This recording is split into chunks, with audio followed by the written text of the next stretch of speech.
Liverpool's summer transfer window was a massive statement.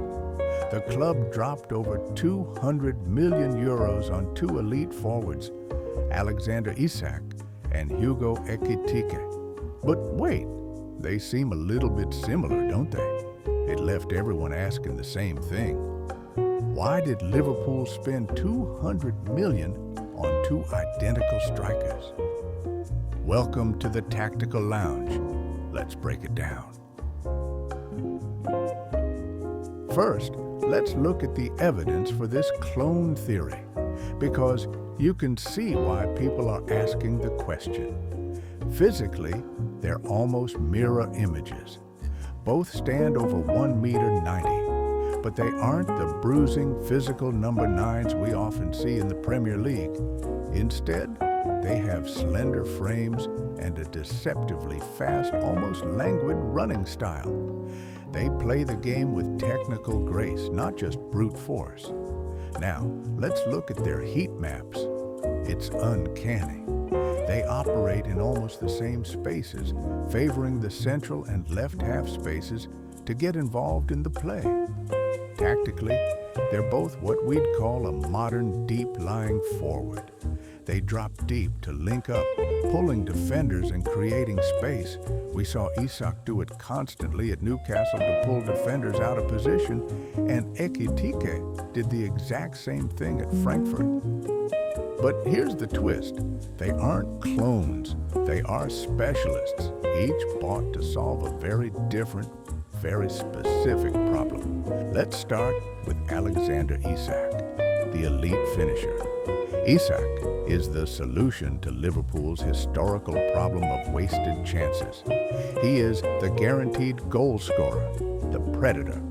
To understand his value, we have to talk about expected goals. Over his Premier League career, the stats suggested he should have scored about 41 goals. Instead, he scored 54. He is, statistically, one of Europe's most lethal finishers. He does this through masterful movement, playing on the shoulder of the last defender, and specializing in deadly one-touch finishes inside the box. He's the player you buy to turn draws into wins. If Isak is the finisher, Ekitike is the facilitator.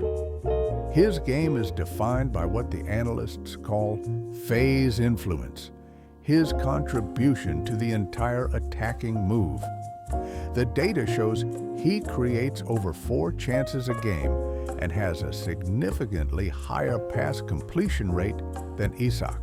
He's the playmaker in a striker's body, vacating central lanes for others to run into and using clever 1-2s on the edge of the box to break down a packed defense. So, why does Arne Slot need both? The answer was on full display in that tense 1-0 victory over Arsenal. That game was a perfect snapshot of Slot's new philosophy. He has replaced the high-energy, heavy-metal chaos of the Klopp era with a system built on control and positional play. His teams build patiently, creating fluid shapes and overloading specific areas of the pitch, waiting for the right moment to strike. But against another elite organized team, that control led to a stalemate. It took a moment of absolute magic from a Szoboszlai free kick to win it. And the problem on the day wasn't just up front. The other massive investment, Florian Wirtz, the man supposed to be the creative hub, also struggled. He seemed overwhelmed by the pace and physicality of the Premier League. A pass completion rate of just 71% for a number 10 is a major red flag.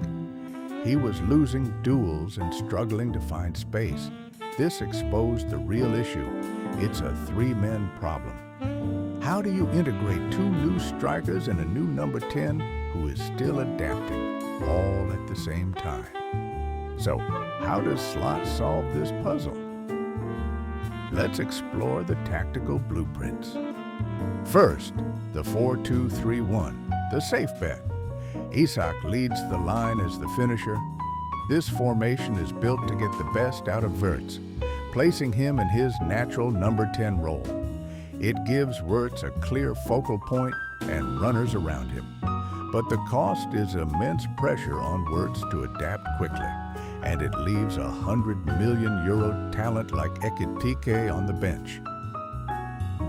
Next, the 4-3-3, the aggressive compromise. This gets all three on the pitch. Isak stays central, while Ekitike starts wide left but drifts inside, and Wirtz plays as a hyper-aggressive number 8. Together, they form a fluid, rotating triangle designed to overload the midfield. The link-up challenge is immense. It requires near telepathic understanding, but if it clicks, it could be unstoppable. Finally, the 4-4-2 diamond, the radical future. This might just be a glimpse of a post-Salah Liverpool. It unleashes Isak and Ekitike as a pure strike partnership. Liverpool bought two seemingly identical strikers because they are like having two jokers in the deck. Isak is the card you play when you need a guaranteed goal. Ekitike is the creative wild card who can change the flow of the entire game. And Florian Wirtz is the master key they are still trying to fit into the lock. The success of this new era hinges on whether Arne Slot can solve this complex three-player puzzle and turn this expensive dilemma into tactical dominance. The investment wasn't just in players, it was in tactical answers. In an era where teams can be tactically nullified, Liverpool's new strategy is to achieve dominance not through one perfect system, but through the power of choice. The signing of Alexander Isak isn't just about adding goals. It's about forcing an evolution. He is the double-edged sword that solves one problem, finishing while creating another, tactical balance. The true test for Arne Slot won't be getting Isak to score, but successfully building a new, devastating attacking identity around him. It will be fascinating to see how this plays out over the course of a long and demanding season. The Premier League is a marathon, not a sprint, and having multiple ways to win is often the difference between being a contender and being a champion. Liverpool have certainly bought the tools. Now we wait to see if they can build a masterpiece. The pressure will be immense, not just on the new signings to justify their price tags, but on the manager to prove that this new philosophy can deliver the ultimate prize. Every match will be a test, every tactical decision scrutinized. The margin for error at the highest level is incredibly small, and a team with this much attacking talent will have nowhere to hide. Can they find the chemistry needed to become a truly cohesive unit, or will the individual talents struggle to mesh into a greater whole? The stage is set for a thrilling season of football at Anfield.